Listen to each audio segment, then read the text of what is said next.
para o senhor Marcelina. Senhor Marcelina. Dank u, voorzitter. De quadro que me quer dizer, mirando o ponto de agenda aqui, que há alguma claridade e de quadro de transparência, mirando que o nosso regulamento de ordem tem certa procedura.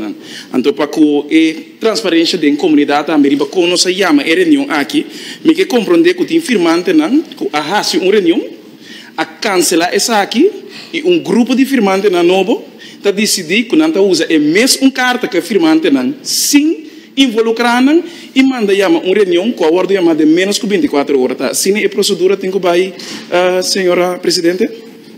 Danke, senhor Marcelina. Eu não posso senhor Marcelina que está mesma carta, pero maneira senhor Marcelina avisa, e firmante não promete a cancelar a reunião, algum outro membro do parlamento a pedir reunião com o mesmo tópico, e processo está.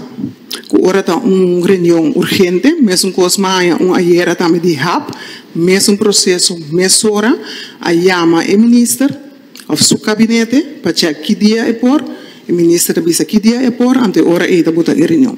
Esse é o processo. Senhor Grigori,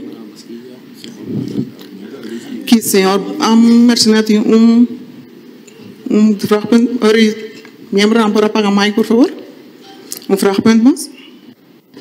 Não, tem quadro aqui claridade, madam, tem processo que bota uma nota assim, que tem a carta que a ser mandada, não hasta delinear corretamente tudo custa passar, riba outra carta, duas cartas eigenlijk. Se você mira hasta é bem lá, não que tem petição que a ser chamada, então está pensando ponto que tem procedura, que tem forma nova, mas nós temos que com a procedura parlamentar da cana, mas amanhã tu rende por bem reunião ambiental também, assim mesmo tipo de petição aqui com a me diz que mire como claridade para não confundir a comunidade aqui de procedura como nós está assim costam corretamente.